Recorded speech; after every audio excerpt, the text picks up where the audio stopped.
Could you tell us whether you see yourself as a historian or an anthropologist or a geographer or... That's a difficult question to answer because I never went to university, so I don't have what you might call a trade union label on me. And if you ask a historian, he'll tell you I'm a geographer. If you ask a geographer, he'll tell you I'm an anthropologist. If you ask me an anthropologist, and so on around the circle. Personally, I think, I put it this way, that everything that happens to mankind happens at some interval in time. And it also happens at some definite place. And therefore, with me, history and geography are always two governing themes.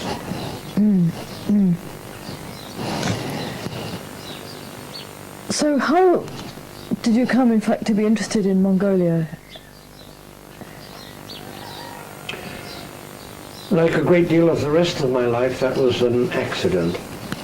At the age of 19, not able to go to university, I went out to China, where I had spent part of my childhood, signed up with a British firm. I was terribly bored by the commercial life of treaty ports like Tientsin and Shanghai. So I specialized on learning Chinese as well as I could. Now, a peculiarity of what the Chinese, quite rightly in most ways, call the unequal treaties was that we foreigners had lived in so-called concessions in the treaty ports, where Chinese were admitted only on sufferance. But on the other hand, we couldn't open branch offices in the interior. In the 1920s, China was in a turmoil of civil wars, and all kinds of things were going on which the foreigners couldn't control by the old-style gunboat diplomacy. So I specialized on making trips into the interior to deal with problems that had come up with our Chinese agents, usually in the form of an illegal tax being levied by the local warlord, that kind of thing.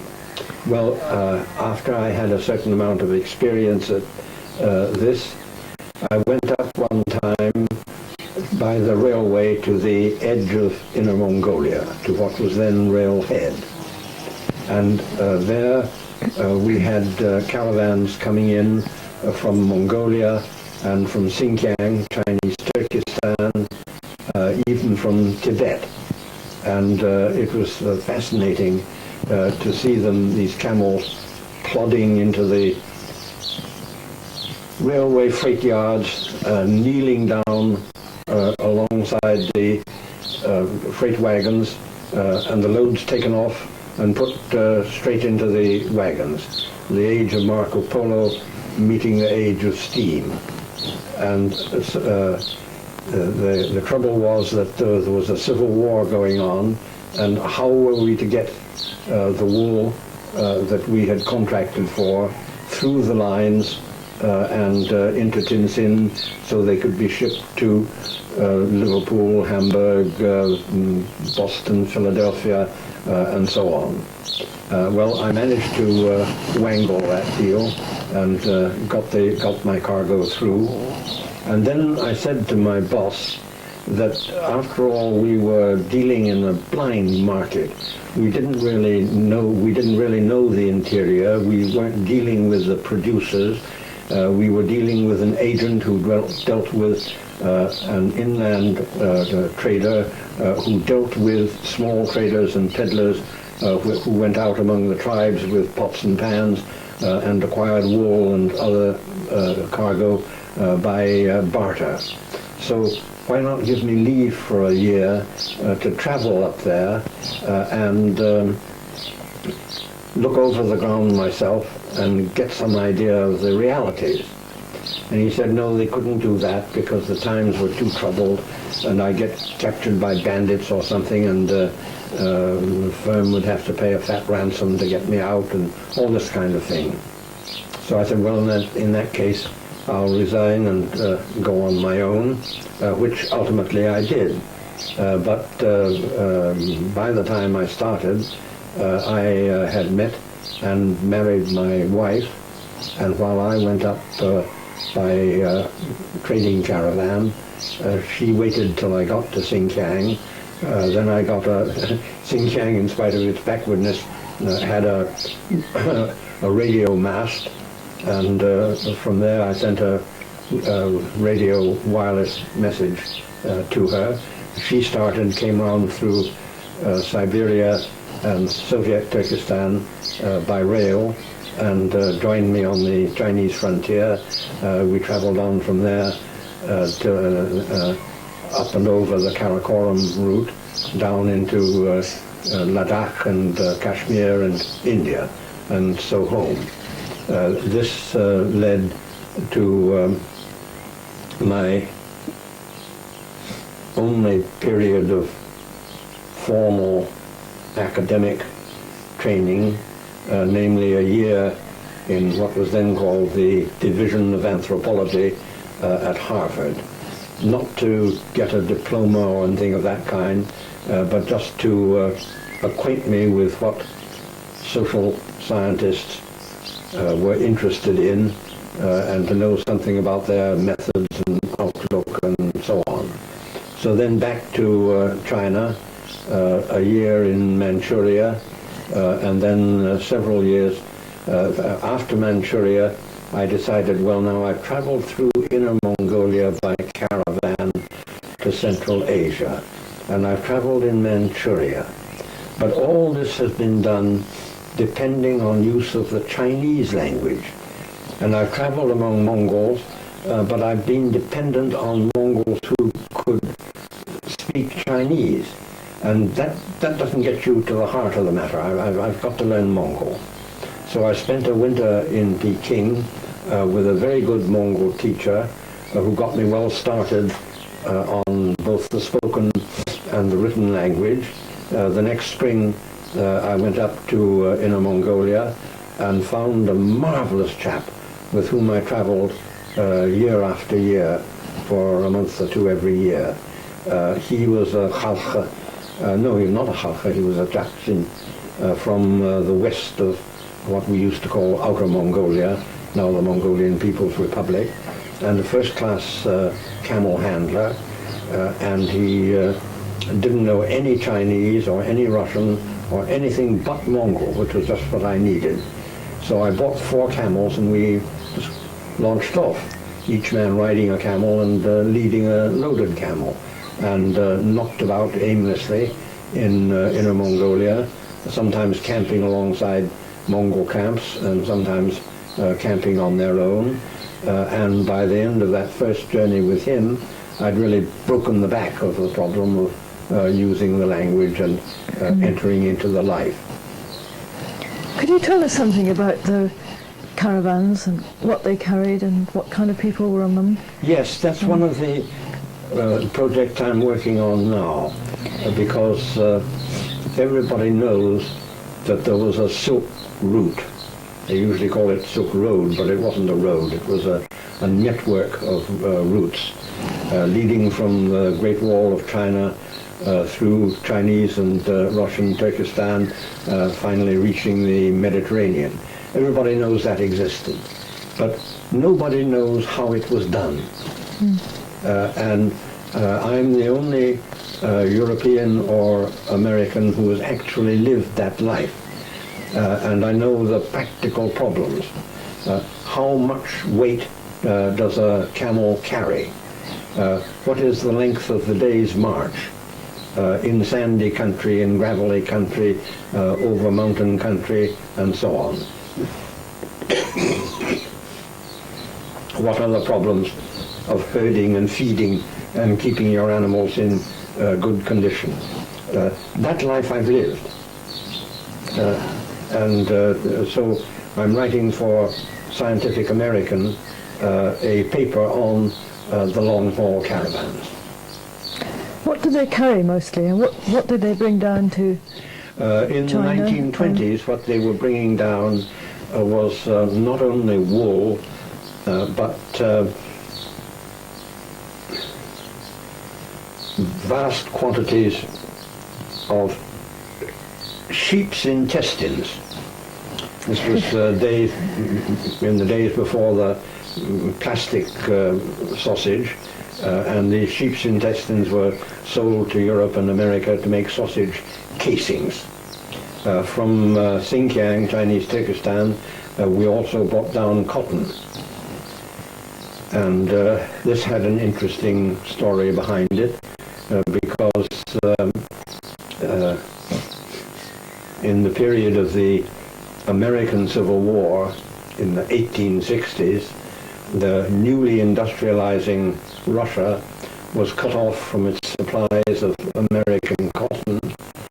So they got hold of some American cotton seed and began to distribute it through the oases of Central Asia.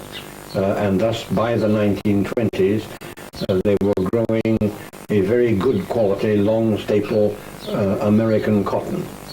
And owing to the cheapness of caravan transport, and also after the First World War, the shortages of shipping and so forth and so on, for some years we could actually bring cotton down all the way from Central Asia to Railhead, then a short rail haul to Tientsin, shipment from there to Shanghai, and on the Shanghai market, which was the main textile market in China, our American cotton from Central Asia was underselling American cotton from America.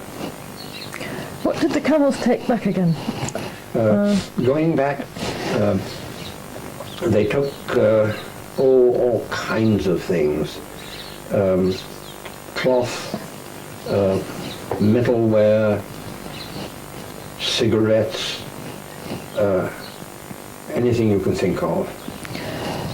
And how did it work economically? Was the owner of the caravan responsible for buying and financially kind of in charge of this operation, or were there other dealers who operated caravans? We dealt, for example, with our Chinese agent in Tientsin.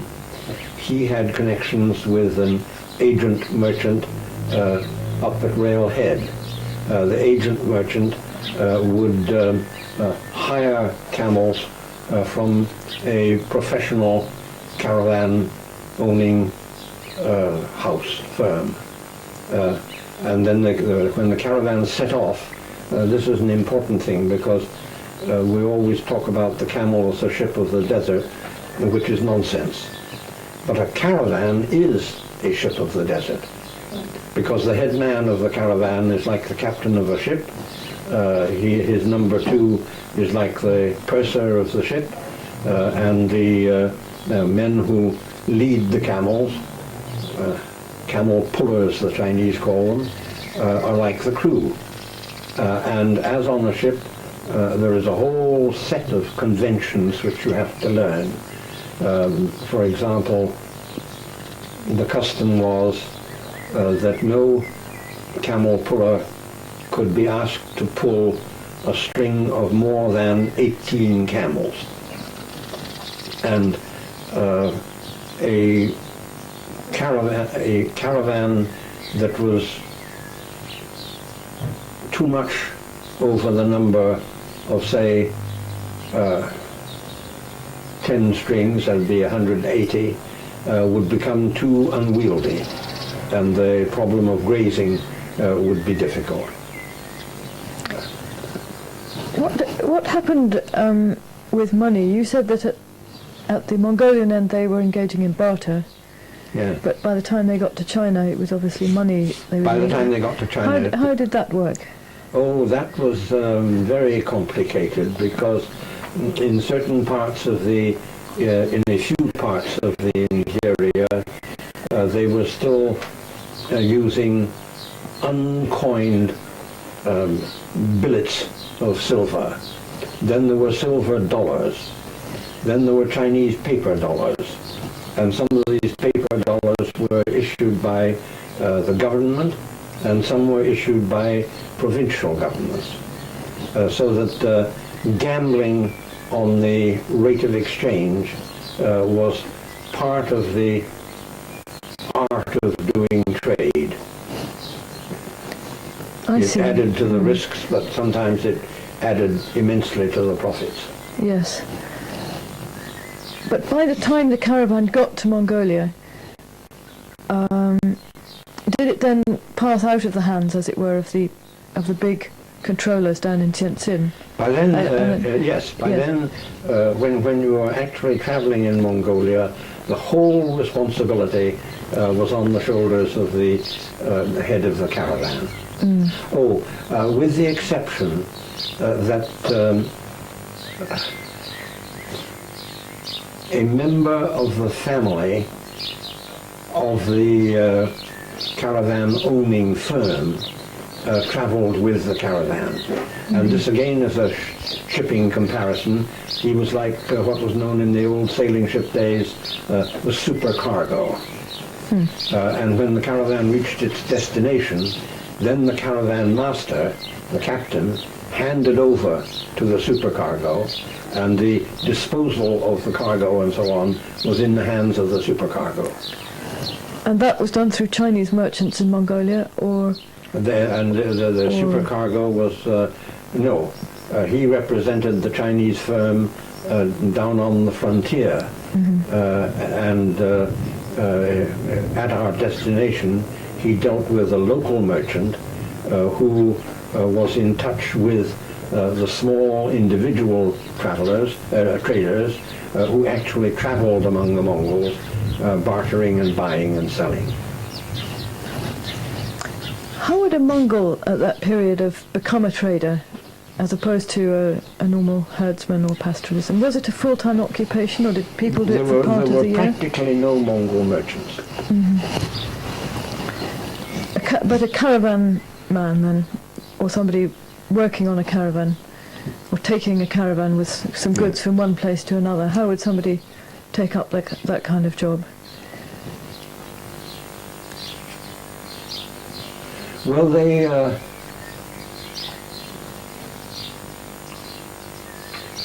were a good deal like sailors. Sailors of the old sailing ship days. They knew the route. It was very interesting. At night around the campfire, the older men would be questioning the younger men. Now, tomorrow we start on the stage called. Do you know the name of it? Yes, you know the name. Now, what's that stage like, you see? How many hours will we march, and so on. In fact, they didn't reckon time they didn't reckon distance by time. When you start the day's march, just before you start the day's march, you bring the camels to water. Soon after you started on the march, that water begins to work its way through, and you have to stop and give the camels a chance to urinate. The next length takes a bit longer before they have to urinate again, and so on. And so when you're counting the distance of marching, you say, you ask, how many puddles of piddle? And that defines that day's march. But it's a sliding scale, you see, because the distance increases each time.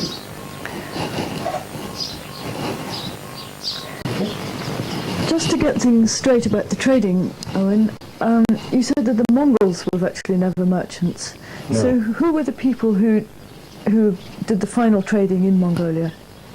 Well, there were several great houses of a Hudson Bay type who had their own agents resident in Mongolia. Then there were also smaller Chinese firms that were resident in Mongolia or resident in Central Asia, sometimes for several generations. And they traded with the big houses. And did they spread their operations from Inner Mongolia also into what was then known as Outer Mongolia? Well, in the 20s, when I started traveling, that was just coming to an end because the Mongols were, from being nominally independent, were becoming genuinely independent, and they wanted to shake off what they considered the blood-sucking Chinese traders, and of course the only alternative, since there weren't any experienced Mongol merchants, was to have Mongolian state trading. How was that set up, the Mongolian state trading? There were several arrangements. One was called Mongten Kop, Mongolian Central Cooperative. Then they, for some years, the Mongols had a contract with a Weimar German firm called Vostwag, Vost from the Russian Vostok, the Eastern Trading Company. They had offices in China and in Mongolia, and they brought goods all the way from Europe down through Mongolia and into China, as well as Mongolian wool, cattle on the hoof, and so on. Perhaps now could you tell us something about Mongolian everyday life at this period? Family life and people you knew? Yes. This divides into two halves, or rather two sections. On my first long journey, I was traveling in company with Chinese caravans, and Chinese was my only instrument for gathering information. Sitting around the campfire at night, I learned the lore of the caravans and so on, but this was a specialized Chinese kind of life. The men, the caravan men, were like sailors of the old sailing ship days. They only knew a few words of the language of whatever people they were traveling among. I mean, the ordinary caravan man knew how to ask for a woman or where he could get opium. That was about the end of it. And he didn't really know anything about the Mongols or the Uyghurs of Central Asia or the Kazakh or anybody among whom he traveled. And that was why I suppose that's registering on the film too, isn't it?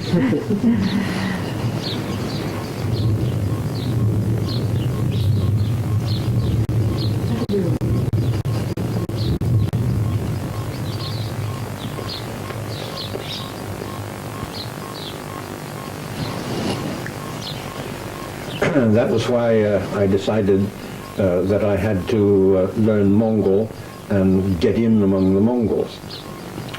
This I did by studying one winter in Peking with a very good Mongol teacher. I got a start on both the written and spoken language. Then I went up to the Inner Mongolian plateau, and there I found the most marvelous man who was to be my traveling companion year after year for a part of each year in Inner Mongolia. He was a Mongol from the Altai, the extreme west of northern Mongolia, the Mongolian People's Republic, who had fled into Inner Mongolia to get away from the revolution. He was a first-class camel handler, and he didn't know a word of any language except Mongol. So traveling with him and partly camping alongside Mongol camps, partly on our own, I really broke the back of the problem of learning the language. Inner Mongolia, by this time we were in the 1930s, and Inner Mongolia was going through a terrible time. The Chinese railways had reached right up to the edge of Inner Mongolia and partly into Inner Mongolia, and Chinese settlers were flooding in. The Mongols were being driven out partly as the Americans drove out the Indians at the point of the bayonet, and partly by bribery and pressure. A Chinese province bordering on Inner Mongolia would bribe, Inner Mongolia itself was divided up in a number of what were called banners, little principalities, and the Chinese would bribe a princeling to sell them some of the land. This the ordinary Mongols resented, because the Mongol tradition was that while the prince was the ruler of the people, he was not the owner of the land. The land was the collective property of the people of the banner, often referred to as tribes, but they had really evolved far beyond the tribal condition of life. So at this period were the Mongols living in tents, yurtas, or some of them in houses? Mostly they were living in felt tents. There were some areas in which they, particularly in winter quarters, they would have mud brick huts. There were even some areas in which the Mongols had settled down and taken to agriculture. Now, these people suffered especially when the Chinese turfed them out, because the Chinese would come in with troops and say,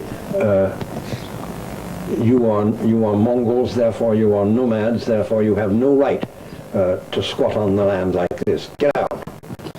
And so Mongols who had largely lost the tradition of herding would suddenly be thrown out on the steppe.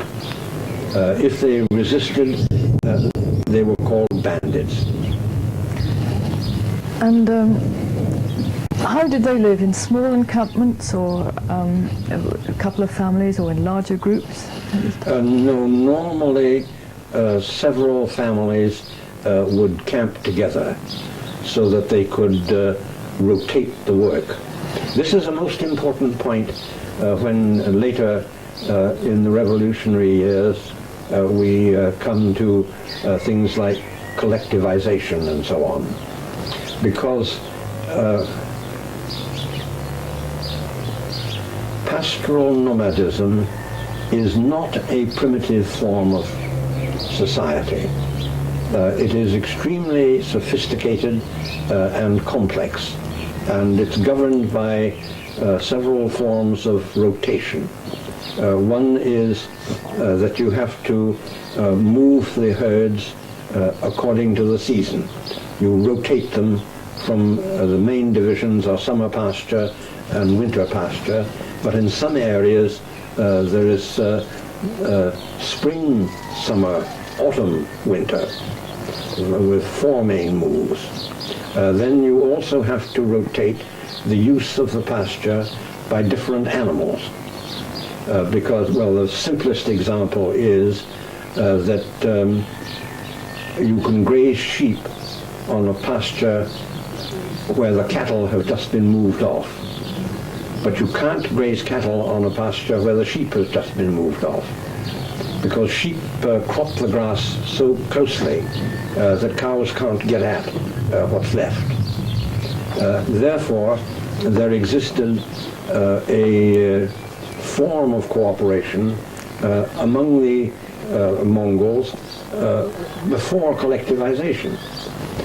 That is, two or three families would camp together, and then they would say, now, you take everybody's cattle, he'll take everybody's horses, I'll take everybody's sheep and goats, you see, and off we go. This is very important in later days of collectivization, because it means that the people have already learned a most important principle of responsibility. If I don't look after his cows as carefully as I look after my own, I can't expect him to look after my sheep as well as he looks after his own sheep, you see. So you have the principle of responsibility for other people's property, even in the pre-revolutionary state of the Mongolian economy and society. What was the position of Buddhism at this time in Mongolia? How religious would you say people were? Buddhism at this time was still extremely strong, because side by side with the little principalities, each one ruled by a prince, and there were different grades of ratings of prince, there were monasteries. And monasteries owned land, and monasteries had their non-monastic serfs, just as princes had serfs. And monasteries owned herds, and they exploited the people. And this leads to a phenomenon which is neglected or not understood by almost all travelers who talk about the deep piety, faith, often superstitious faith of the ordinary people in the lamas or priests. And therefore when there were riots and a monastery was burned down, they would say this was the work of agitators and so forth. They don't understand that it's precisely in the most pious societies where you find people at the peasant or herdsman level who are, on the one hand, extremely pious believers in their faith, and on the other hand, and at the same time, bitterly anti-clerical. And you have to distinguish between anti-religious and anti-clerical. Do you remember any examples of this from your own experience? Oh yes. I kept running into it. Perhaps you could tell us now about collectivization and how that happened in Outer Mongolia. Well, in Outer Mongolia, independent Mongolia, they keep referring to an early meeting when Lenin was still alive, between Lenin and a deputation of Mongol leaders, in which Lenin said to them, and this seems to be the first time that this phrase was used, he told them that under Mongolian conditions they did not have to adhere to the old simple Marxist stage-by-stage view of history, that first you have the tribal, first you have a slave mode of production, and then you have a feudal mode of production, and so on. But that the Mongols, in his definition, were in the feudal stage of evolution, but they could reach socialism without passing through the capitalist stage, but that they should begin with cooperatives and then gradually develop the cooperatives into true collectives. In the cooperative, you retained ownership of your own property, in the Mongol case, your own property in livestock, but you handled it as a member of a cooperative. Then the final stage was that the livestock became the property of the collective, and the members of the former members of the cooperative became members of the collective. Did the new cooperatives make use of these old forms of cooperation that you'd been talking about earlier? Well, these old forms of cooperation made it easier for the Mongols to get into to accept and practice the collective mode than it is for peasants, because they already had the principle of handling each other's property and being responsible for it, and so on. Of course, for a period in the 1920s, as always seems always to happen in revolutions, they thought the leaders thought they knew it all and tried to go too fast, and if people didn't cooperate willingly, they used force to make them cooperate, and there was a great deal of really unnecessary suffering and cruelty. Presumably at this time, this was the period when you yourself were in Inner Mongolia. In Inner Mongolia, but yes. How were the people in Inner Mongolia, and they must have heard rumours of all this going on in Outer Mongolia, how did they react to it all? Well, that was rather interesting, because when I first started going there in the very early 30s, there were thousands of refugees from the north, from the Mongolian People's Republic, running away from the revolution, who had fled into Inner Mongolia. Then during the period I was there, year by year, you could see something else happening. And that was that in the People's Republic, the people had accustomed themselves to the new order and were beginning to prosper, while Inner Mongolia was being very roughly handled by the Chinese, and more each year you heard of refugees from the north who said, well, we fled from home because we were looking for freedom, but this is worse than what we ran away from. Let's go back. And so there was a reverse migration, a return to their old homes. What was the effect of this, do you think, on the role of women? On the role of women?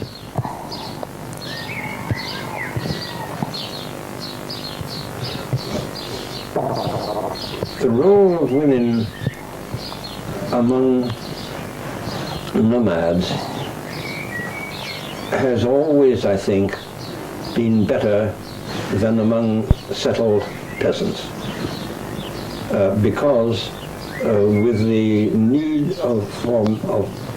for manpower to handle the livestock, even women do some of the herding, and since they do some of the productive work and not simply domestic work, they acquire the rights and the outlook of the producing worker. And so even in this old society, the women were less subordinate than in a peasant society. If you went into a Mongolian tent, say in the 1930s, how would you find things there amongst the family? I mean, who would welcome you, and what would happen if you went into a tent as a visitor? That would depend a lot on accidental factors. For example, at the moment that I went in, was the head of the household there, or was he out doing his herding work? If he was out, the woman of the tent had no hesitation in taking responsibility for hospitality and so on.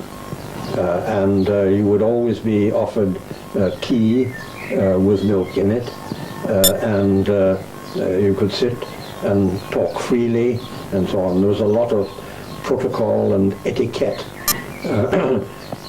Where does a guest sit? And there is a woman's side of the tent and a men's side of the tent.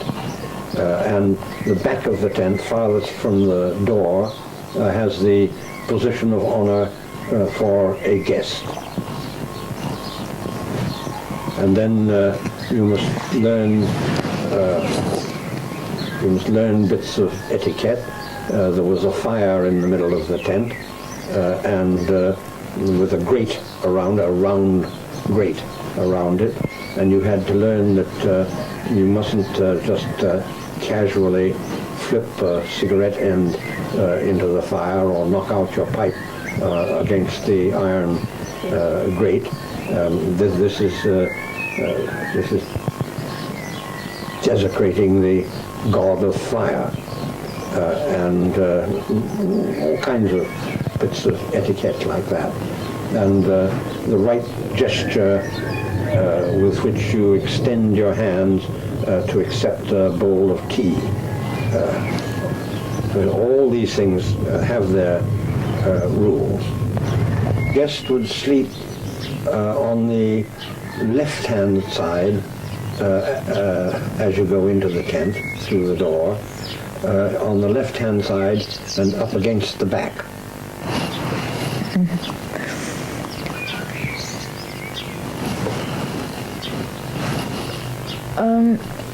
I remember reading in Weinstein's book, The Nomads of South Siberia, that he had the theory that in the areas settled by Mongols closer to China, there was a less diversified kind of economy because there was more trade with China, because there were more Chinese manufactured goods coming in, and that in the more remote areas, right out in the far outback of the People's Republic, as it is now, there was much more artisan production, more carpenters, smiths, I think that's so true, on. yes. Was that true in your experience?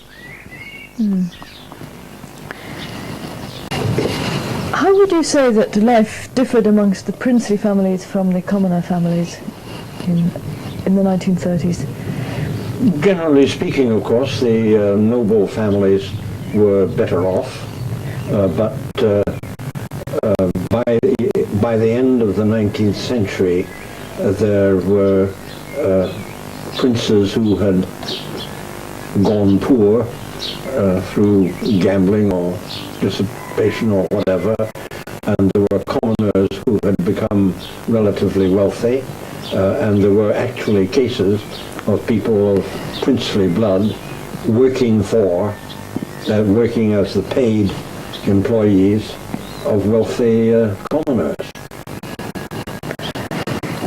Generally speaking, among the noble families, there was more conscious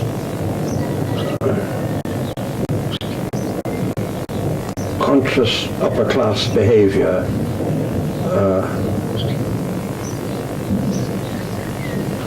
and there was what's the English expression, you and non-you modes of speech, and so forth.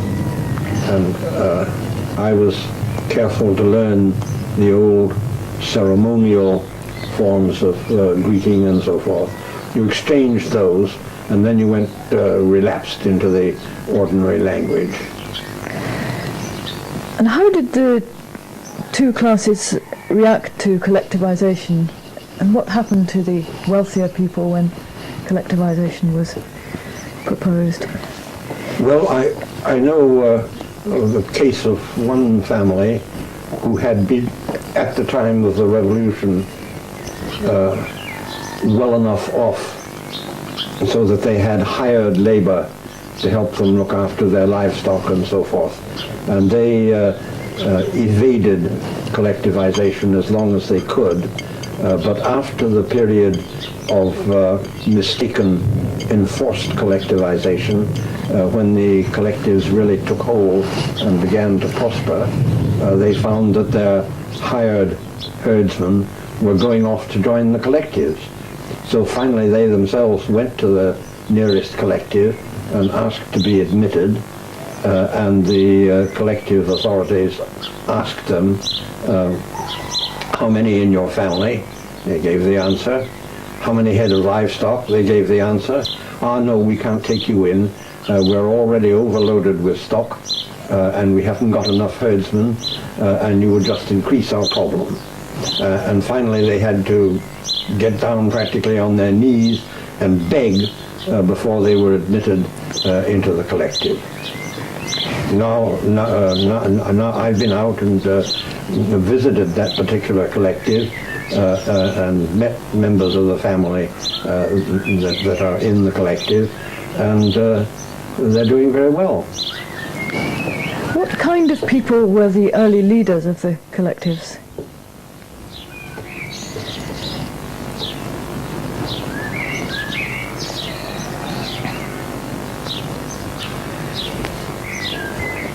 In the early years of the Mongolian Revolution, it was different from anything in Europe, different from anything in China, because there was no real Mongolian intelligentsia.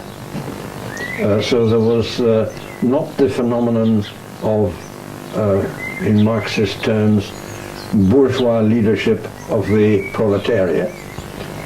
The early Mongol revolutionaries all came from the lower levels of the lower class.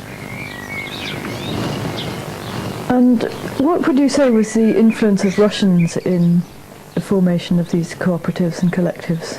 Well, naturally, the Mongols turned to the Russians for advice and example and so forth.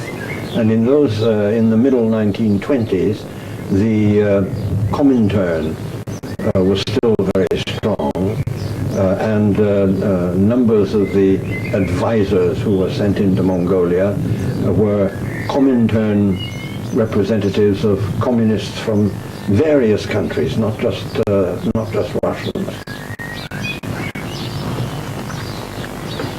Would you say the relation between Mongols and Russians was different in some way from that between Mongols and Chinese? And very different, in what because ways? This goes way back into Tsarist times.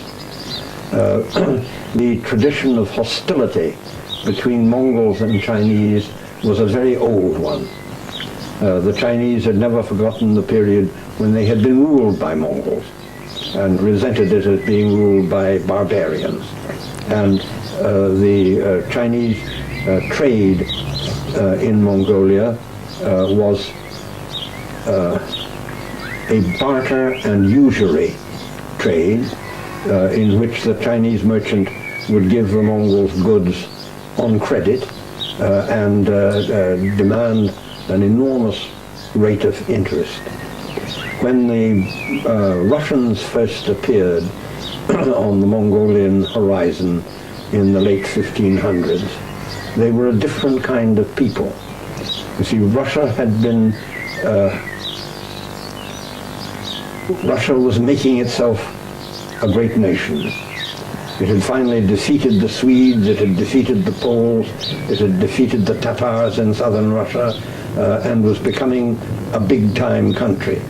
And the Tsars wanted suitable revenues to support a new powerful state.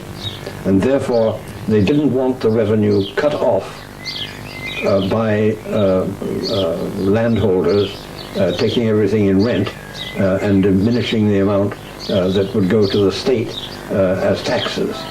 And they were looking for new kinds of raw material. They also needed new manpower, and from the very beginning, the Russians were recruiting Kalmuk Mongols, Kazakh, and so on, and eventually Buryats, into the Tsarist forces. And therefore, to the Mongols, the Russians were a new kind of people who brought new kinds of opportunity to the Mongols also. Instead of this dead, uniform Chinese exploitation by barter and usury. For example, in Buryatia, the Buryats were already, at the time of arrival of the Russians, the Buryats were already more diversified than the Mongols proper.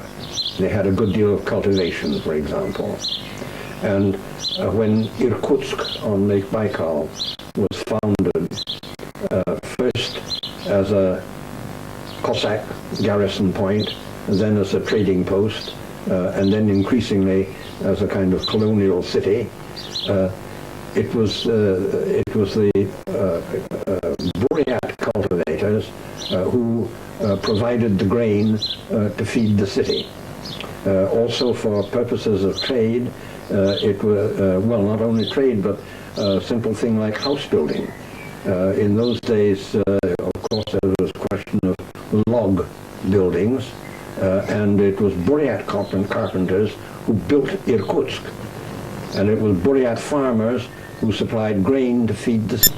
And one Russian account from the 19th century says what the Russian brought to the Buryat was a superior plow. What the Buryats did with that plow was more skilled and more productive than what the Russian peasant did with it. So at the time of the revolution, what kind of Russians were there in Mongolia? Everything. Because there were several thousand in Urga, the old name of Ulaanbaatar, and after the Russo-Japanese War and after the abortive 1905 revolution, all kinds of Russian political refugees sought a living in Mongolia. So that among the Russians in Mongolia, you could find social democrats, you could find, what do they call, SR, social revolutionaries, and you could find anarchists, as well as Bolsheviks. And there was a great deal of discussion and debate among the Russian community in Mongolia, and Mongols who had learned Russian learned their politics largely in this kind of free-for-all debate. You see, with the growth of Russian influence and the growing importance of Russian trade, interpreters were needed. And the Russians, as it was in Tsarist times, set up a school for interpreters in Urga. Now the princes, the nobles, totally missed their opportunity. They didn't want to send their sons to go and learn a job like that. So they would send one of their serfs. And that's thus the first tentative intelligentsia of the Mongol Revolution were these sons of serfs who had learned some Russian to work as interpreters. That was the case, for example, with Tribalta.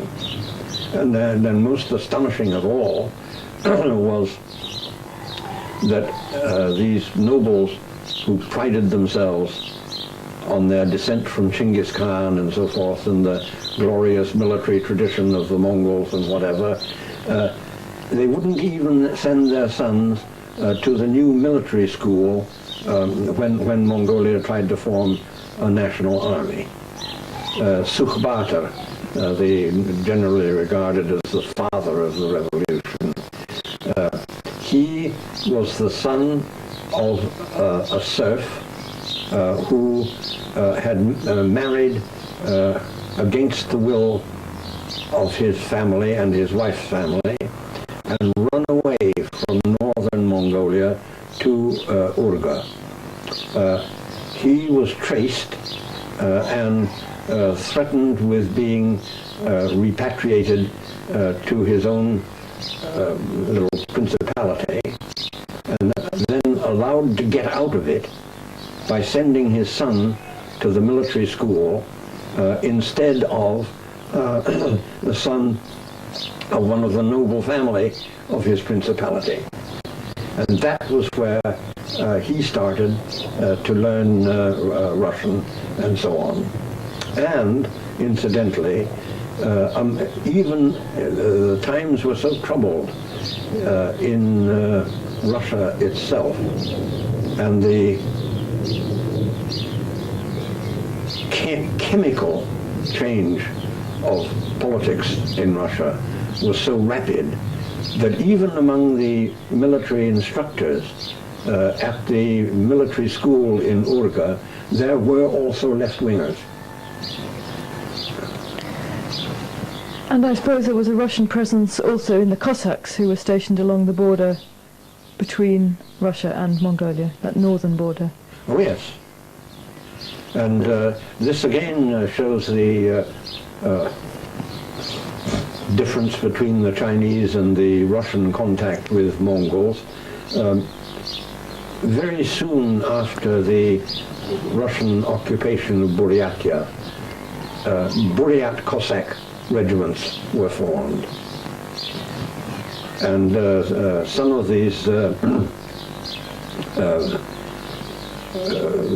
regiments had some Russian officers, but they also had Buryat officers.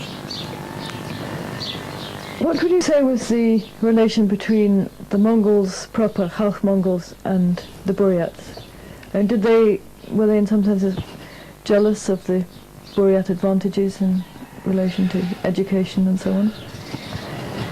There's a rather important historical background there, and that is that the Buryats, although they spoke a form of Mongol, were never really integrated into the empire of Chinggis Khan and his successors.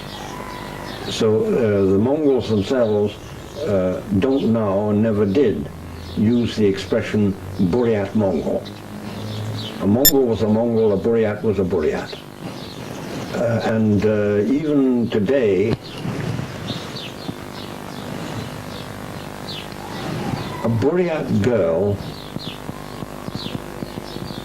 is frequently willing to marry a Mongol man, but a Mongol girl is rarely willing to marry a Buryat. That's very interesting. She wants to stay in Mongolia and be Mongol. That's interesting because you have the same pattern to some extent with marriages with Russians too. Yes, you do. Yes. Yes. Which, as you said once, contrasted with the colonial pattern of marriage, Yes. say within the British Empire.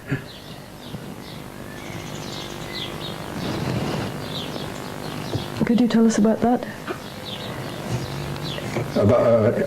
Yes. You see,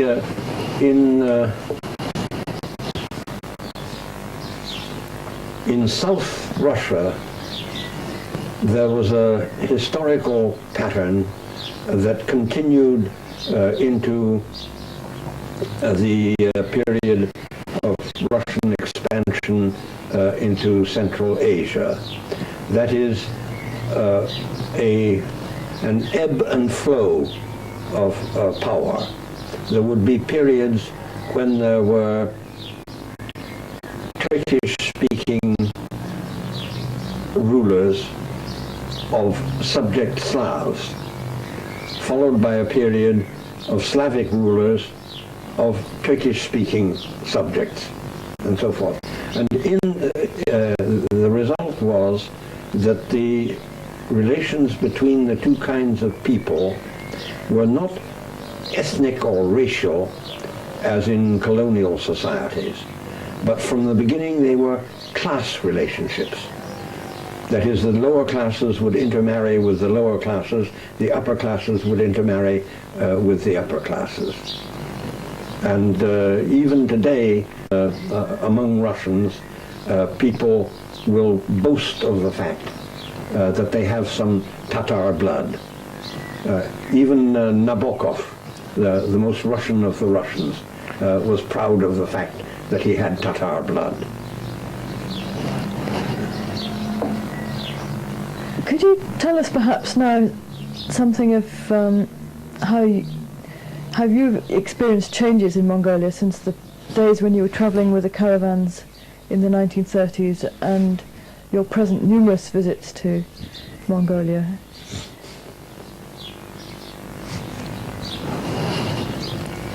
It's a curious pattern of great changes combined with strong continuity. Out in the countryside, if you go into an encampment, you encounter the old modes of politeness, courtesy, hospitality to a guest, and so on. At the same time, in the new urban complexes, of which Ulaanbaatar is the principal one, more and more you are finding young Mongols who can ride a motorbike much better than they can ride a horse. And also, this goes beyond ideology and political system. We're finding it all over the world, in the developing countries, that urbanization, rapid urbanization, brings the problems of urbanization. In Mongolia as a whole, one of their great problems is shortage of manpower. Unlike anywhere else in Asia, their problem is one of underpopulation rather than overpopulation. So you get a family that has moved in from the country. The father has a job, the mother has a job. Life is very good in some ways. Medicine, education, and so on are totally free. But there is a problem when children come home from school before father and mother come home from their jobs. And among these children, you get a certain percentage of juvenile delinquency, vandalism, and so on. Then they all seem to be bilingual in Kazakh and Mongol, but they're not being Mongolized, they're not being absorbed into the Mongol people. So how does the Mongolian state deal with this problem? Well, by orthodox methods. I've been told, I haven't visited it myself, that there is a rehabilitation center outside Ulaanbaatar, and these naughty youngsters are taken there and given a combination of school teaching combined with physical work, combined with organized play and games and so on. And when they're considered rehabilitated enough to be social, so to speak, they're sent back to their families. Are there problems of alcoholism in Mongolia? The Mongols have always been heavy drinkers. I don't think there are as many actual alcoholics as there are among the Russians, for example. Among Russians, it's a real problem. And I suppose the Mongols still do drink what's called kumis in the West, and their own kinds of but drink which are not as strong as vodka, are they? No, well, you can, you see, mare's milk, you can ferment to about the strength of beer. Then from this fermented milk, you can distill. And what's the Mongol saying? You can redistill and get a finer, stronger drink. There's a Mongol saying that distilled milk is good, twice distilled is better, 3 times distilled is superb, 4 times distilled is straight poison.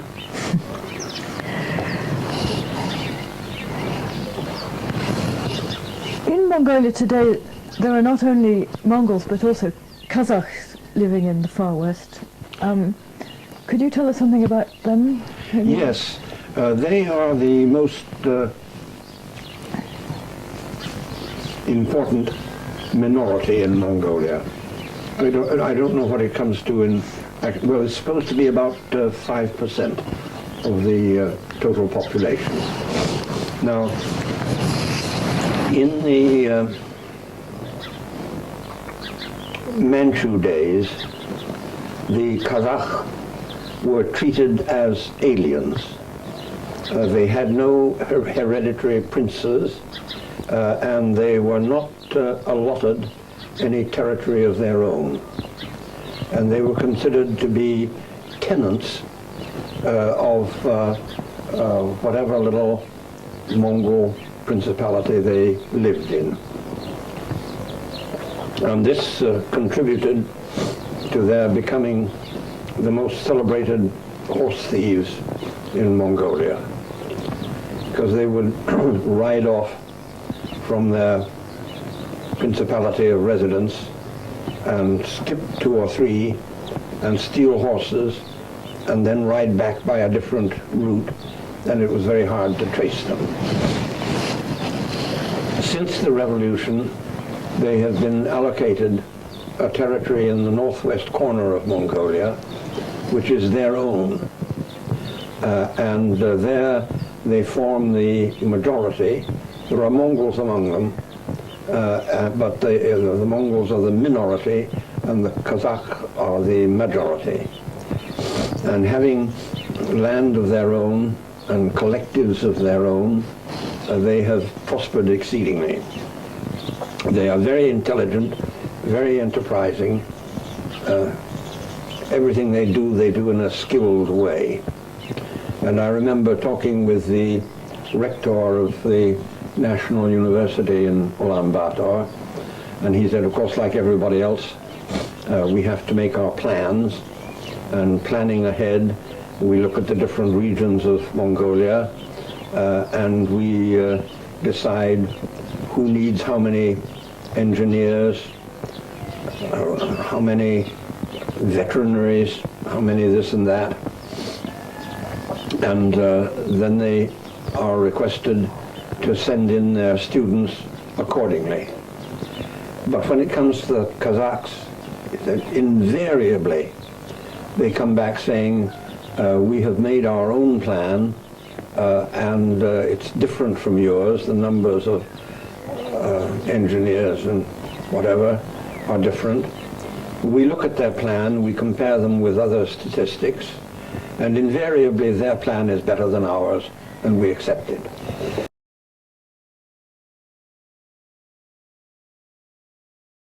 The Kazakhs, of course, were Turkic speakers, unlike the Halkha Mongols. And did they have a religious difference also from the Mongols? Yes, the Kazakhs in Mongolia, in Chinese Turkestan, in the Soviet Union were all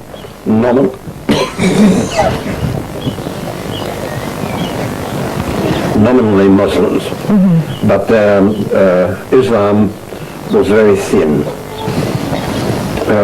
For one thing, as nomads, they didn't have fixed centers with mosques, and consequently they did not have a clergy with a vested interest in landed property. And this is very different from the strong economic, political, social position of the Buddhist monasteries among the Mongols. Were there other changes or other differences between the Mongols and the Kazakhs that you could associate with this, with the lack of a clergy? No, but beside the lack of a clergy, the lack in pre-revolutionary days of a territory of their own, they also had no hereditary aristocracy.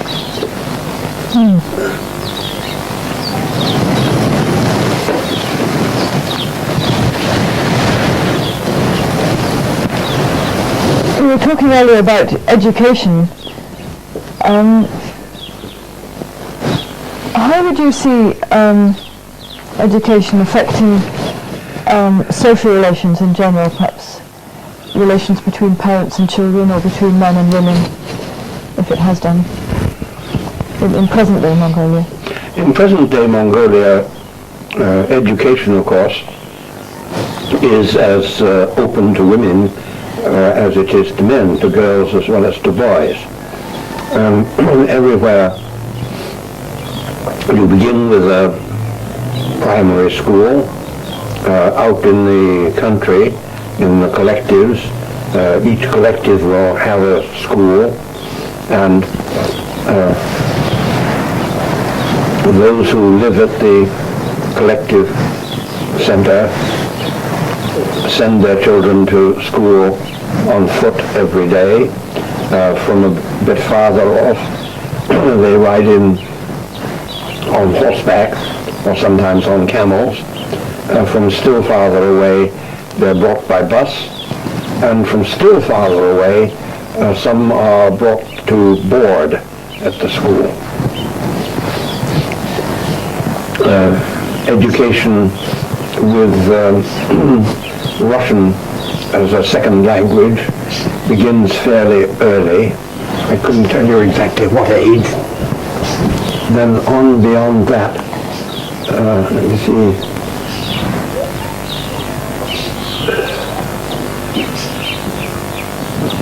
From every standard that they're aiming at is 10 years of school for every child.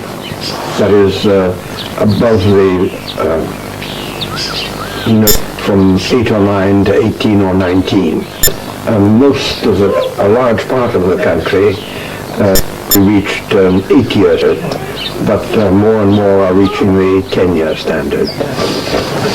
After that, entry to the university or one of the specialized higher schools is by competitive examination.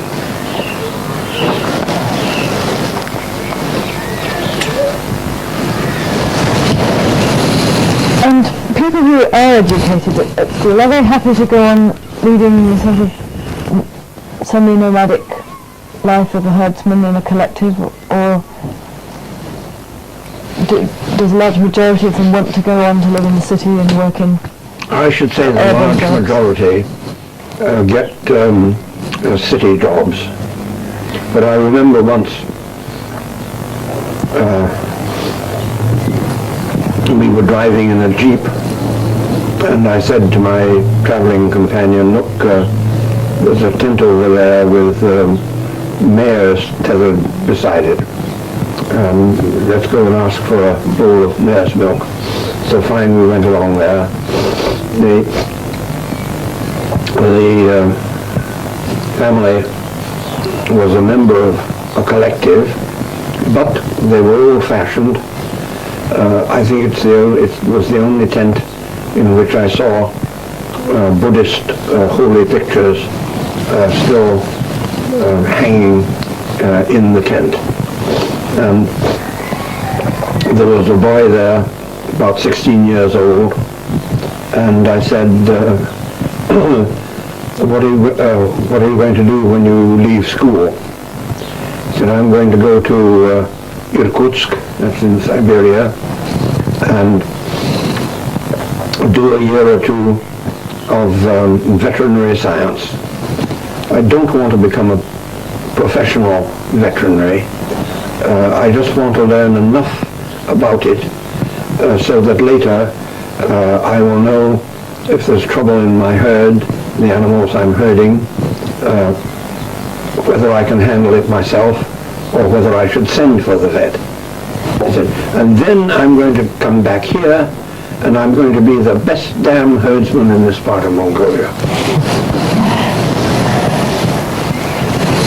And for assessing who is the best herdsman in this bit of Mongolia, how do they have competitions, or how does that work?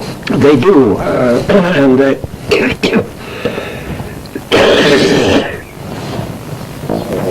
and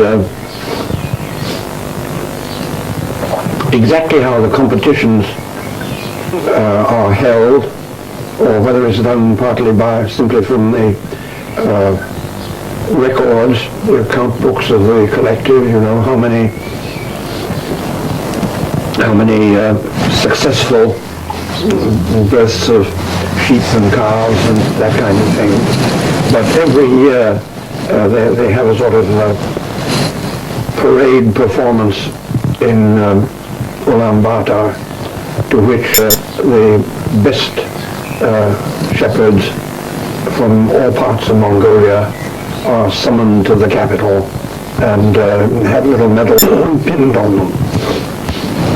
I remember once traveling, we'd been out in the far west of the country, but the grapevine must have been working, because on the way back we met a lorry that was stuffed with people, and when they saw us they stopped and we stopped, and my traveling companion jumped out, and from the lorry that jumped down another man who was the brother companion. I believe your Mongolian companion for many years and friend was Arash. Yes. Could you tell us something about him? Yes. Arash was a Daktin, a name which means borderer, and his people were just that. They had been stationed on the border between the northern and the western Mongols, and their dialect was more western Mongol than Khalkh. Arash had come down to Inner Mongolia in a rather curious way. He had an elder brother who was a Lama shaman, and this elder brother had accompanied a celebrated counter-revolutionary, a Kalmuk by origin, named Danby Jansen, who was hoping to overthrow the revolution and had fled down into Inner Mongolia and was bumped off by a commando sent down from Ulaanbaatar. And Arash was afraid that because his brother had been connected with this prominent counter-revolutionary, he himself would get into trouble. He was very unpolitical, and he fled down into Inner Mongolia. So did his elder brother, whom I never met. but the elder brother several times got into trouble because as a Lama shaman, he would work himself up into a frenzy and to drive out the evil spirit that was making somebody sick.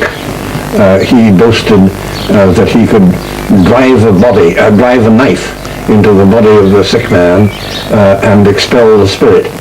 And once or twice he killed people by doing this, which somewhat increased his fame but diminished his popularity. Arash himself was a nominal Lama, but like many such nominal Lamas not living in a monastery, he had a girlfriend, not a legal wife but a girlfriend, and a charming little daughter. I used to visit them when I went up to the plateau before Arash, and I would take off for a further journey. And this girl could look after herself, as you said. Mongol women are capable of... well, no, the girl was too small for that. The wife, I meant. Oh, the wife, yes. Oh, yes, yes. They only had 2 or 3 animals, and Arash, when I wasn't there, earned his living doing odd jobs and so forth. When I went back to Peking, I would leave my 4 camels with him, and they were always perfectly safe. He was utterly trustworthy. And you paid him to help you on your... Yes. Yes. But that was very Mongol. When I went up for my first interview with him, I'd heard about him because he had worked with the Svenhedin expedition. And when I went up for my first interview with him, he was obviously just the right man, just what I needed. And so I said, that's good. Now I'll take you on. Wait a minute, he said. Don't be in such a hurry. I want to ask you a few questions to see whether I want to be taken on by you. What sort of questions did he ask you?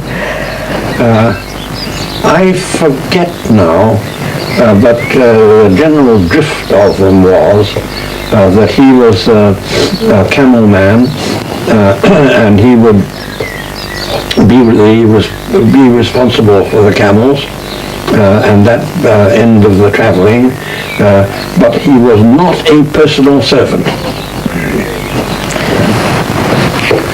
Yes. This was very valuable for me. I'm at home in several cultures, and I've lived more of my life outside my own country than inside it. In fact, I'm writing my memoirs under the general title of Happiness Among Strangers.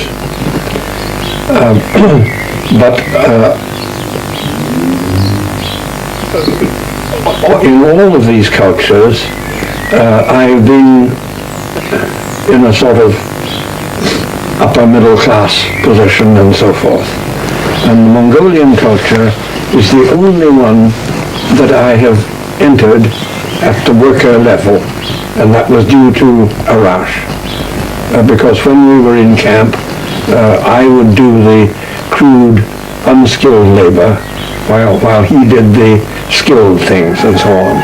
But I worked at a level which enabled me to see Mongolian life and culture from the level of the working class, the former serfs and so on. Would you say that despite the fact that in Mongolia there's an honorific language, or there used to be, of respect for aristocrats and lamas and so on, nevertheless it's rather an egalitarian kind of society in many ways? In many ways, yes. And this ceremony was not exactly a ceremonial language, but a collection of ceremonial phrases and so on. And these were as well known among the common people as they were among aristocrats. And used by them as well, amongst themselves. As well, yes. Perhaps you could now tell us about an aristocrat who I know that you knew De Wang from. Yes. The Chinese form of his name was De Wang, Wang meaning prince, and De being an abbreviation of his Mongol name, which was Dimtrup Dongrup. Like many Mongol names, Tibetan by origin. He was the leader of the Inner Mongolian, non-Marxist, non-communist nationalist movement. But he was a pure nationalist, and later, when Inner Mongolia was under Japanese occupation, he had working for him a number of young men whom he knew to be concealed communists, but he never turned them over to the Japanese. His attitude was, if I have somebody who's willing to work for Mongolian independence, then I don't care about his other political affiliations or sympathies. Were the people primarily from his own people, or did he gather all sorts of Mongols from all kinds of people? He gathered Mongols from all over Inner Mongolia, and he set up schools, and in all the history of Inner Mongolia, there never had been so many young people becoming literate and alive to the modern world as they were under De Wang. Was he at the same time a Buddhist? I mean, did he combine Buddhism with a modernizing kind of attitude, or was he not really very religious? No, he was like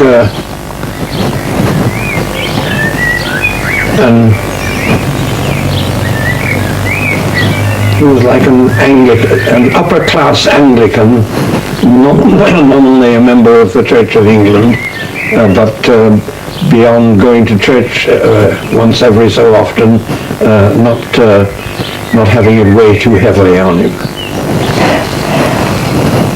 And what were his political aims, and how did he think of? Well, his political aim was that he did not want to detach Inner Mongolia from China.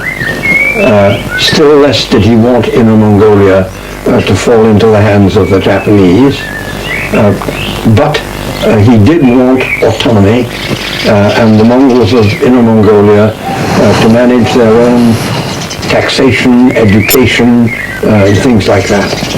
And the Chinese would not help him or back him, the Chiang Kai-shek Chinese.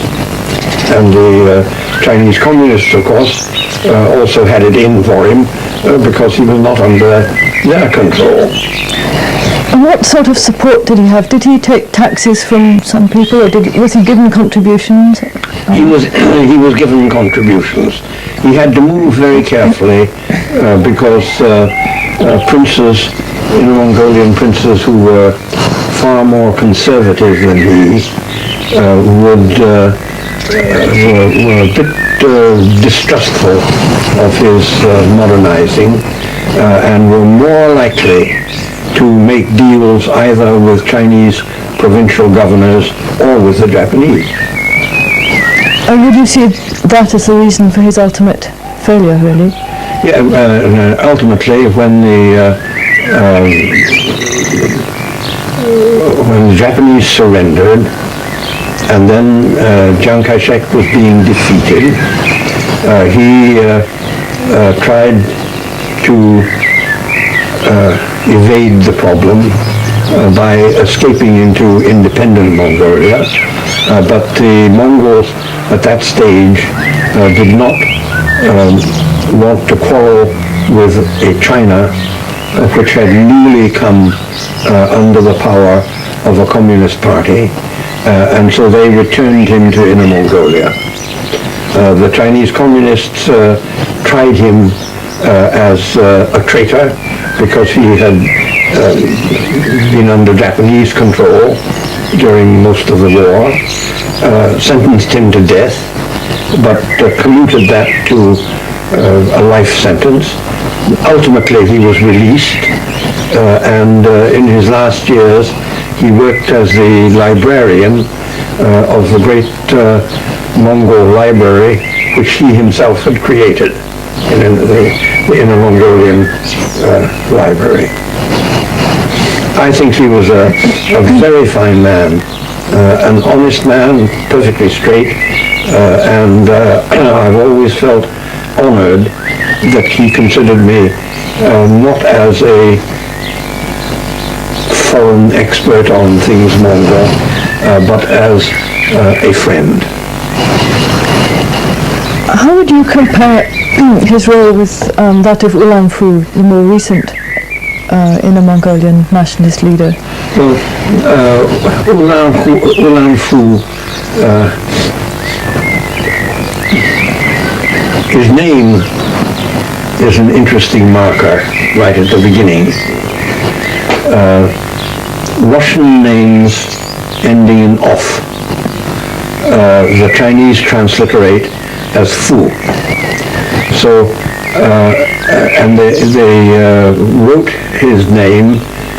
See, in Mongol, his name was written as Ulan Hu. Ulan meaning red, and Hu being short for Hubgan child, red child. Red child in both Mongol and Chinese is a term of endearment for a newly born infant. But Ulan Fu is an obvious echoing of Ulyanov, the name of Lenin, the real name of Lenin. And but he was in his student days in Peking, he was able to get by with this because the Chinese were not onto it. But he came from the Tumat, or comes from the Tumat of Hukhot, the Uyghur, and they are settled Mongols. They've been settled and agricultural for a long time, and in his period of student and early political activities, he didn't even know any Mongol. Most of those Tumets have lost their Mongol and speak only Chinese. Later on, he made a real effort to learn Mongol, but he never became fluent in it.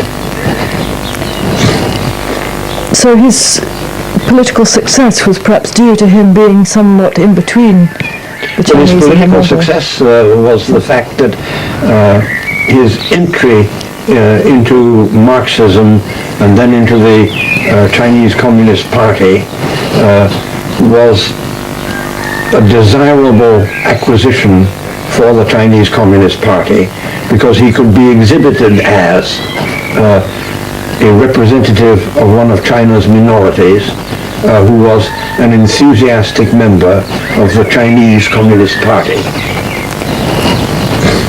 And then he had a period of some eclipse, and he's now quite prominent again, isn't that Yes. right? Yes. In the 1960s, like many other senior communists, he was eclipsed, and he was accused of this and that and so on, but he's now been rehabilitated and reinstated. Could we perhaps go on now to another Mongolian who was also a friend of yours for many years, the Dulaba Khutucht? Ah, yes. He was a marvelous man. A Mongol friend brought him in to see me at our house in Peking. That's how I first met him. Gradually, he repeated the visits, and we became close friends. He was a so-called living Buddha, Buddhist reincarnation from Western Mongolia. He was well educated, especially better educated in Tibetan than in Mongol. He was a genuinely pious and observing Buddhist. He really believed in it, and unlike many high lamas, he didn't break any rules. He didn't smoke, he didn't drink, he didn't have women, and many of them did. Also, in pre-revolutionary Mongolia, high lamas were frequently appointed to important political and administrative duties, and he was made correspond to be Governor General of the Uliastai region in the Altai. And because of that, he met most of the great men of his time in the 20s and 30s. Then, in the 1930s, when the purges began, he was arrested and accused of doing intelligence work for the Japanese. After a trial, which he describes in his autobiography, he was given a suspended sentence and told to go home. And on the way home, he and one disciple who accompanied him edged down closer and closer to the inner Mongolian frontier and finally nipped across. And so he was in Inner Mongolia as a refugee. Because of his importance and dignity, he became a close friend of the Derwang that we've been talking about. And he was perhaps the father figure of the Khalkha refugees who at one time streamed into Inner Mongolia in considerable numbers.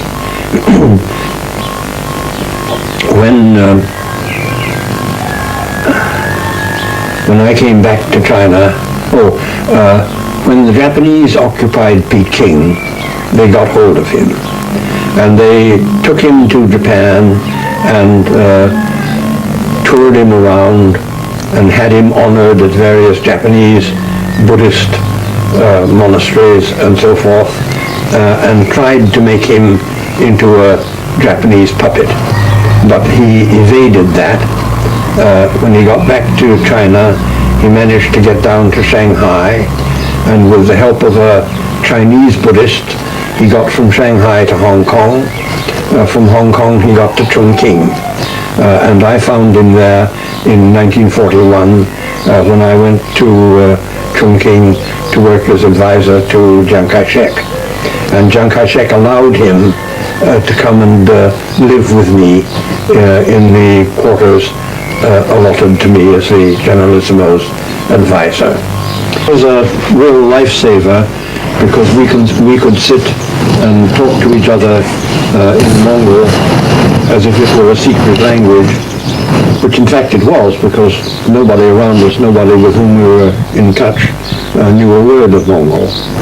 After the Japanese surrender, he got down to Hong Kong, from there by sea to Calcutta, and went from Calcutta up to Tibet, where he soon became an intimate of the entourage of the then still infant Dalai Lama. And then the Tibetans sent him back into China to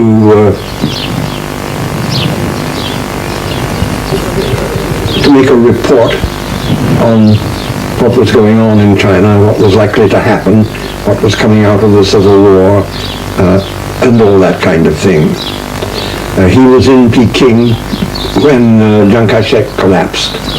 And I got a letter from him through an American friend telling me that Chiang Kai-shek was done for and he was going back to Tibet.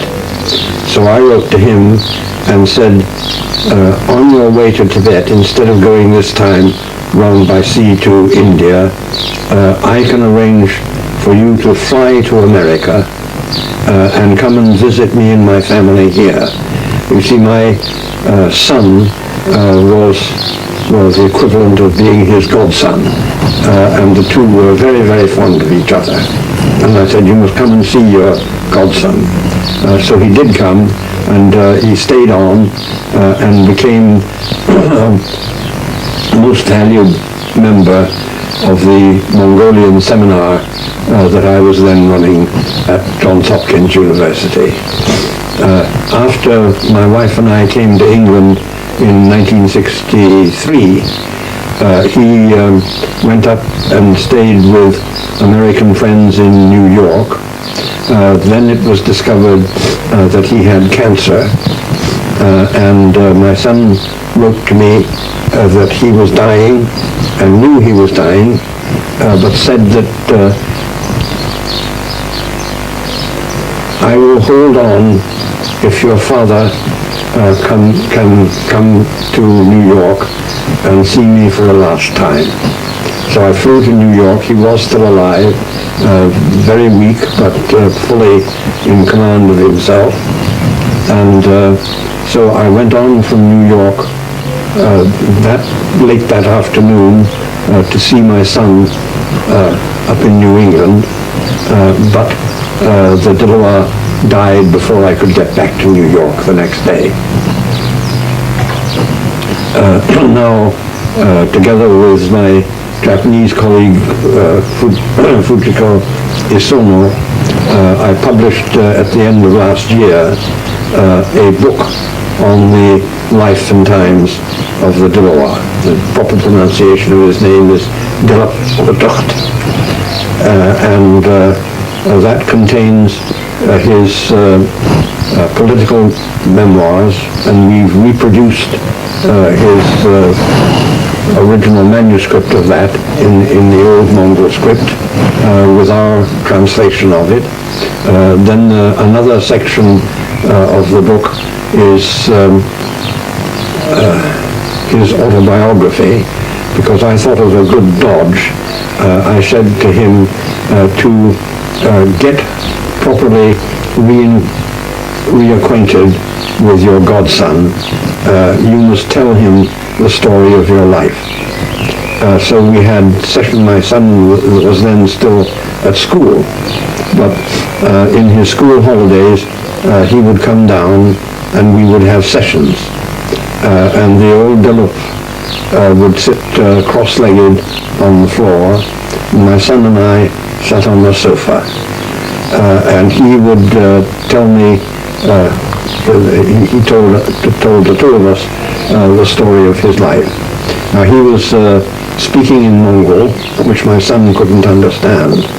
So he would talk until I held up my hand, and then he would stop while I did a rapid. In those conditions you can't do a precise translation, but I would give a rapid paraphrase of what he had said to my son, who wrote it down in English. Then we would do the next take in Mongol and back into English and so on. And then a third part of the book is from a paper he wrote in Mongol and I translated for presentation to the American Philosophical Society in Philadelphia. And this section gives a description of his monastery, its history, its institutions, and so on in Mongolia, and is accompanied by his own map of the monastery and its territory, drawn by him from memory. As a living Buddha, how did he spend his days? I mean, what would a day be like? Did he meditate? Well, I've never spent a day with a high Buddhist prelate in his monastery, so I can't tell you in detail. But I know that he always combined a highly active secular life with his religious duties and observances. And in the autobiographical section of this book, for example, he describes frequent visits to various princes and so on. And then, as I told you, he held a high administrative office at one time. But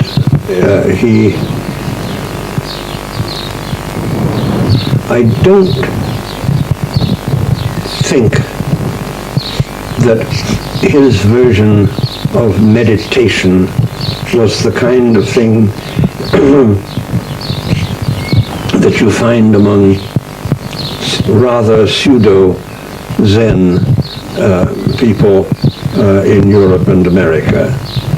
But he knew various prayers, always in Tibetan, which he would sit and mutter quietly to himself. He observed various hours and special days of prayer and church day observance, and that was about it. You see, one thing which was a great weakness of the Buddhist church in Mongolia when politics began to speed up was the fact that the church and its observances were closely tied to the Tibetan language, which was not understood by the multitude, and religious ceremonies in temples and monasteries were displays at which the common people came to wonder and be impressed. But there was no systematic teaching of the religion to the laity. There was no such thing as a sermon forming part of a religious observance. It was all something apart from the people. And they were supposed to be faithful, be humble, to respect, and so forth, but not to expect to understand.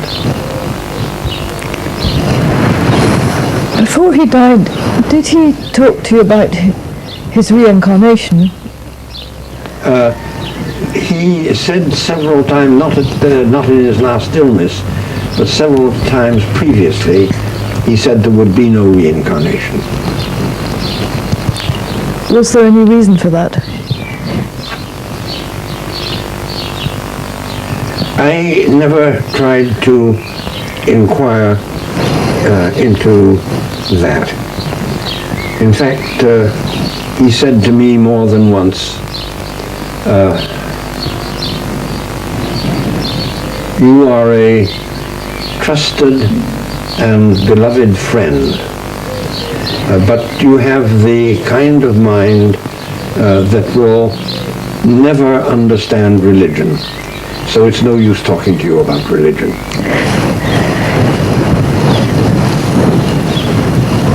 Could I finally ask you about another friend of yours, who is alive now, the Mongolian historian Dalai? Oh yes, he's a very interesting phenomenon of what I've mentioned before, the combination of change with continuity. His family, before they joined the collective, had been relatively prosperous, and his father had been able to start him on an education. Then he was enthusiastic about the revolution, became a, what do they call it, pioneer, young communist league and that sort of thing, finally joined the party. And in the 1950s, during the period of good and close relations with China, he was sent down to China, where he took a degree in Chinese, in a Chinese university, and came back to Mongolia as a China expert. But today he is the head of the one of the Far Eastern sections of the Academy of Sciences. Now, his father, although a prosperous man, had also been, even before the revolution, a progressive man, interested in the independence and development of Mongolia. He had been one of the founders of the local cooperative, which later became the local collective, and so on.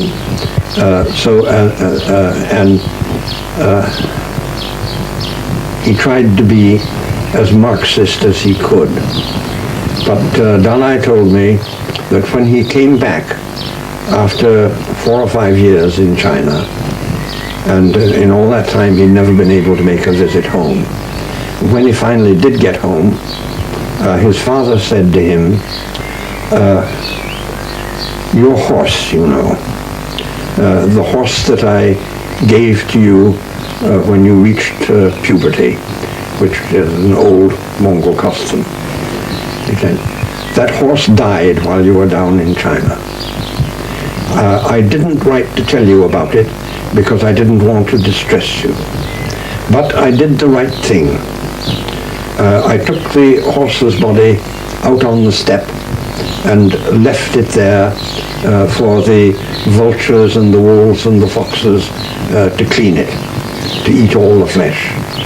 Then I cleaned the skull and I took the skull up to that mountain there, and I laid it safely on a ledge of stone. And tomorrow I will tell you how to get there, and you must go there and do him honor. Which, as a combination of revolution and tradition, is really it's a very Mongol story in Mongolia today. As a contemporary Mongolian historian, what kind of questions would interest Dalai? What sort of thing does he write about?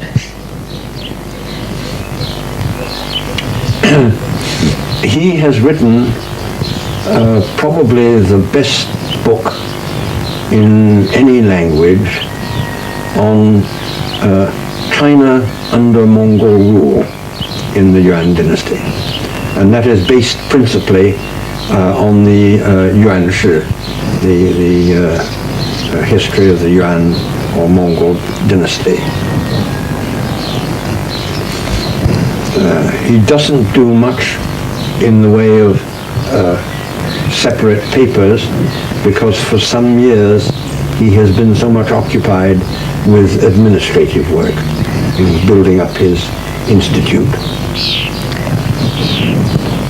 And his life today, would he share something of the continuity you've talked about with the Mongolian culture? Oh, he's very much interested in old traditions, folklore, legend, epics, and so on, and poetry. And so he goes out to the countryside and yes. lives in the yurts and so on. And is he encouraging that kind of work amongst his... in the academy everybody encourages that. Which is not something that in the West we associate with communist history departments. But one thing for which I'm very grateful is that every time I go to Mongolia, they will hold seminars to which I'm invited, and everybody gives an account of his current research work and so forth, and then we select a theme and we all discuss it. And well, the head of the Historical Institute is Nacek George, whom you also know. And on one of my recent visits, we had a history seminar, and the question of nomadic feudalism came up. And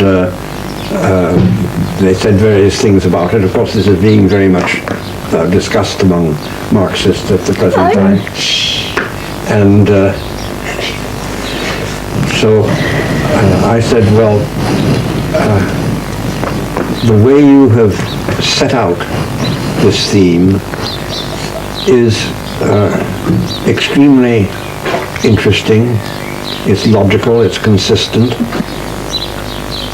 but there are certain data, certain aspects of the problem that you haven't considered at all.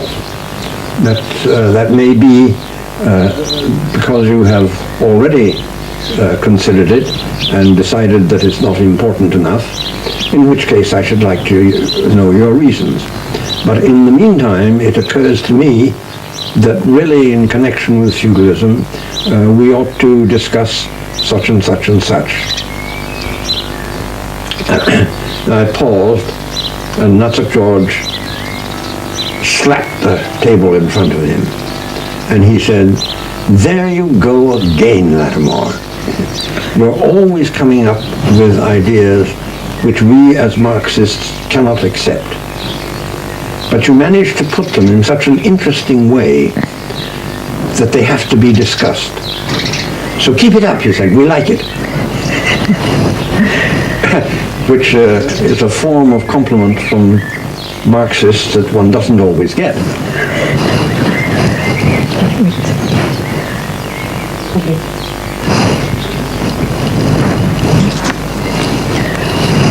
Owen, if you were starting out today, what do you think would be the most exciting thing to study in Mongolia or in the area of the world you've been concerned with? I think I would like to do something about the place in world history of the great Mongol conquest. You see, at the present time, the Soviet historians treat Genghis Khan and the Mongol conquests as a purely destructive phenomenon. The Chinese, on the other hand, say that Genghis Khan established security on the trade routes between Central Asia and the West. And along these trade routes, the beneficent influence of Chinese civilization was able to flow to the Western barbarians. So there is a constructive and laudable side to Genghis Khan and the Mongol conquest. Well, of course, these two different views get all tangled up with Sino-Soviet quarrels about other things. But to put it at this moment in a very simple form, yes, Genghis Khan terrorized a large part of the world. But the evil that he did was no invention of his. It was part of the pattern of the time. That was the way people fought in those days. That was the way in which rule was imposed and so on. And to treat him as if he were the unique destroyer is a distortion of history. And there are other things. Of course, the official Soviet and the official Mongol stand is that in the period of tribal warfare, in which Genghis put an end to the tribal organization and imposed a new feudal structure, this was historically in advance, and it was constructive and laudable. It was only when he turned away from Mongolia to foreign conquests that he became a negative phenomenon and a destroyer, not a creator, and so on. I think that this is far too crude a division of his life and career. I think other things should be taken into consideration.